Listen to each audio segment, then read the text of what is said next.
Assalamualaikum warahmatullahi wabarakatuh. Nah, kali ini kita akan belajar mengulas tentang bagaimana cara mendidik anak menurut Al-Quran dan menurut ajaran Nabi.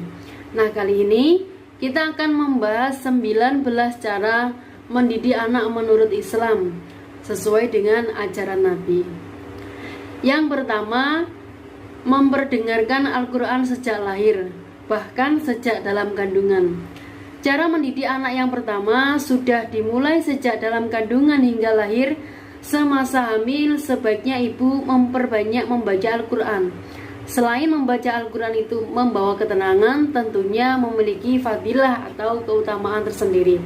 Biasanya ibu-ibu hamil dianjurkan untuk membaca surat Maryam, surat Yusuf, surat Muhammad, surat Ar-Rahman, Al-Waqiah, dan lain sebagainya, karena mereka ayat-ayat Al-Quran tersebut memiliki fadilah atau keutamaan agar anak-anak mengikuti sikap-sikap para nabi dan aulia.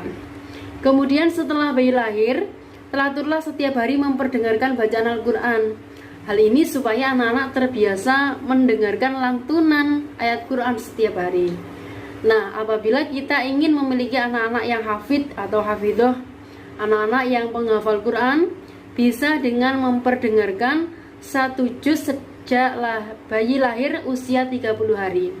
Jadi bayi lahir diperdengarkan juz 1 sampai 30 hari, berturut-turut berulang-ulang. Kemudian berlanjut juz 2 pada bayi 2 bulan. Begitu seterusnya hingga selesai juz 30 usia anak pada tahun 2 tahun setengah. Saya ulangi, jadi memperdengarkan juz 1 sejak lahir sampai usia 30 hari, diperdengarkan berulang-ulang, kemudian masuk juz 2 di bulan kedua bayi, kemudian begitu seterusnya sampai juz 30, tepat usia anak pada 2,5 tahun. Anak-anak akan terbiasa sudah belajar mendengar Al-Quran, jadi ketika diajar lebih mudah. Ditambahkan pula dengan menceritakan kisah yang religi yang berkaitan dengan kitab Al-Quran. Nah, kemudian yang kedua, mengajarkan dasar-dasar Islam. Di usia berapakah kita mengajarkan dasar-dasar Islam kepada anak? Disebutkan bahwa pada usia 3 tahun ajarkan kalimat tauhid la ilaha illallah sebanyak 7 kali. Kemudian ketika anak memasuki usia 3 tahun 7 bulan, ajarkan pada anak kalimat Muhammadur Rasulullah. Karena ada hadis riwayat Ibnu Abbas mengatakan yang artinya, bukalah lidah anak-anak kalian pertama kali dengan kalimat la ilaha illallah. Dan saat mereka hendak meninggal dunia, maka bacakanlah pula kalimat la ilaha illallah. Sesungguhnya barang siapa awal dan akhir pembicaraannya la ilaha illallah, kemudian ia hidup selama 1000 tahun, maka dosa apapun tidak akan dipertanyakan kepadanya. Masya Allah, ini keutamaan kalimat thayyibah la ilaha illallah. Kemudian yang ketiga, memberi contoh dan mengajarkan sholat. Di usia berapakah kita mengajarkan anak-anak sholat? Jika anak sudah berusia 7 tahun, maka suruhlah untuk melaksanakan sholat. Ketika umur 10 tahun, apabila meninggalkan sholat, maka pukullah. Berikut hadis riwayat Dawud dan Ahmad. Cara mendidik anak dengan mencontohkan dan mengajarkan sholat sejak balita.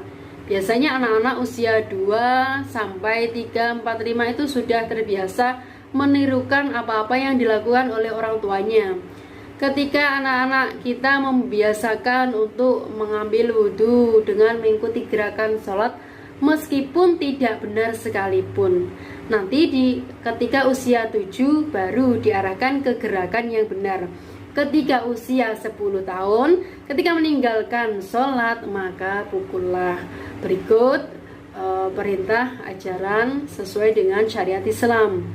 Yang keempat adalah mengajarkan tauhid.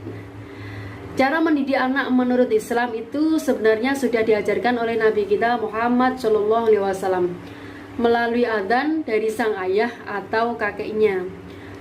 Hadis riwayat dari Abu Dawud dan Tirmidzi, aku melihat Rasulullah mengadzankan Hasan bin Ali pada telinganya saat dilahirkan oleh Fatimah dengan adzan seperti adzan sholat. Kemudian yang kelima, mengajarkan anak berpuasa. Di usia berapakah kita mengajarkan anak-anak untuk berpuasa? Mengajak anak untuk memulai mengenal puasa sejak dini kira-kira di usia 6 tahun sudah mengajarkan bangun sahur. Sebagian masyarakat Indonesia itu menggunakan cara puasa setengah hari berselang-seling. Biasanya puasanya ikut sahur, kemudian pas zuhur mereka berbuka, kemudian melanjutkan puasa lagi, maghribnya lagi berbuka. Tidak apa-apa, itu anak-anak untuk latihan. Nanti ketika mereka sudah terlatih, selanjutnya mereka akan puasa penuh seharian.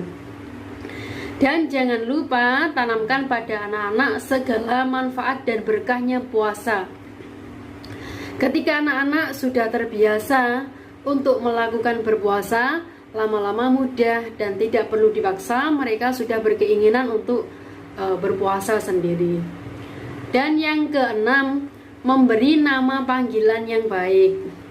Cara mendidik anak menurut Islam selanjutnya adalah memberi nama panggilan yang baik. Nama merupakan sebuah doa bagi orang tua demi masa depan buah hati. Bentuk mencintai, mendidik, dan menghormati anak melalui nama panggilannya. Dalam sebuah hadis riwayat Ibnu Majah disebutkan, hormatilah anak-anakmu dan perhatikan pendidikan mereka, karena anak-anakmu sekalian adalah karunia Allah kepadamu.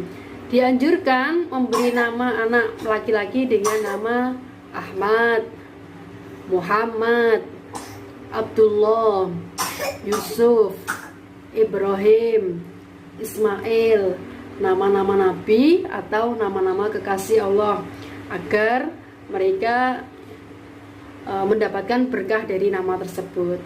Kalau anaknya perempuan, kita bisa memberikan nama Khadijah, Maryam, Fatimah, Hindun, atau yang lain, Ruqayyah, nama-nama para ibu mukminin, ummul mukminin atau istri-istri Nabi, putra-putra Nabi, atau Rabi'ah Hadawiyah, wali-wali Allah, agar anak-anak mendapatkan keberkahan dari nama-nama tersebut. Apakah namanya harus Arab? Tidak. Namanya boleh menggunakan bahasa Indonesia. Yang penting maknanya bagus. Boleh juga menggunakan bahasa Jawa. Yang penting maknanya juga bagus. Kemudian yang ketujuh, membacakan kisah Nabi dan para suri tauladan. Cara mendidik menurut Islam selanjutnya, kita harus menyempatkan waktu untuk membacakan kisah para suri tauladan, orang-orang yang menginspirasi, dari Nabi, Luqman, Ashabul Kahfi, sahabat Nabi atau yang lainnya, atau para inspirator di masa kini, misalnya Eyang Habibie, misalnya lagi Bapak Soekarno, misalnya lagi wanita yang paling berpengaruh pada masa saat ini, Mbak Najwa Shihab atau yang lain, Ibu Susi. Hal ini supaya anak dapat belajar menjadi pribadi yang baik dan mampu menerapkan ajaran Islam sesuai syariat dan mampu menjawab tantangan zaman yang saat ini. Kemudian yang kedelapan adalah membiasakan mengucapkan salam. Assalamualaikum. Ajarkan pada anak-anak sejak dini terbiasa mengucapkan salam atau bersalaman kepada orang yang tua. Kemudian yang kesembilan, membiasakan sikap sederhana. Karena ada makalah yang mengatakan titik tertinggi dari seni kehidupan adalah kesederhanaan. Membiasakan anak untuk bersikap sederhana itu merupakan salah satu penerapan dari tauladan Rasul. Beliau begitu istimewa di mata umat muslim, malaikat, para ahli langit, dan Allah. Meski Rasul memiliki kekuasaan memimpin umat muslim kala itu, namun beliau tidak pernah mengandalkan kekuasaan tersebut untuk mengambil keuntungan pribadi. Ketika beliau lapar, beliau lebih memilih untuk menahannya, bukan untuk dilayani. Rasul juga mengajarkan untuk menggunakan pakaian yang sederhana. Tidak perlu dengan kain panjang terjunta yang nampak kesombongan. Kemudian yang ke-10 adalah memperhatikan pergaulan anak. Jika anak kita nanti berteman dengan lingkungan yang positif, lingkungan yang memakai bahasa-bahasa halus, bukan lingkungan liar, maka tentu itu akan membawa aura baik ke depannya. Apalagi lingkungan orang-orang yang berkompetisi dalam kebaikan. Yang ke-11 adalah menyatukan ibu dengan anak. Abu Ayyub mengatakan bahwa Rasul pernah bersabda, barang siapa yang memisahkan antara seorang ibu dan anak, niscaya Allah akan memisahkan dia dan orang-orang yang dicintai di hari kiamat.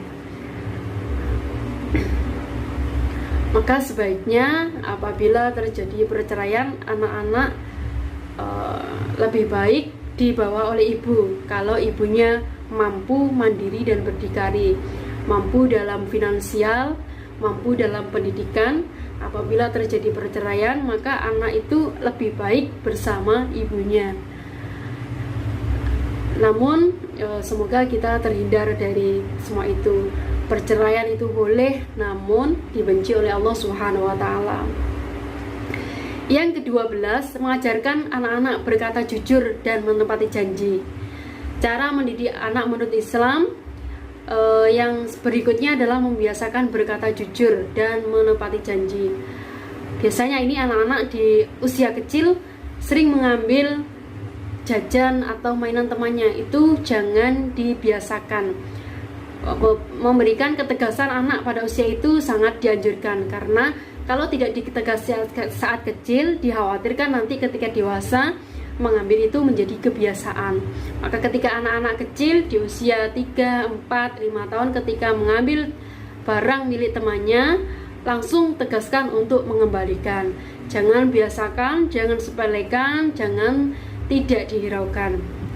Karena dikhawatirkan nanti ketika dewasa hal itu menjadi suatu kebiasaan. Yang ke-13 adalah mengajarkan anak-anak bersedekah dan berbagi. Janji Allah itu pasti, semakin sering kita berbagi, maka semakin sering pula Allah membagi kepada kita. Entah itu dalam bentuk apapun, tidak terduga, wallahu a'lam. Dan yang ke-14 adalah menerapkan menjaga kebersihan. Innallaha jamil yuhibbul jamal. Sesungguhnya Allah itu indah, menyukai hal-hal yang indah. Dan ajarkan pula anak-anak itu kedisiplinan. Disiplin sejak dini. Ketika anak-anak sudah memasuki PAUD, maka masukkanlah sekolah setiap hari. Jangan sering membolos, agar nanti ketika dewasa itu menjadi sebuah habit atau kebiasaan.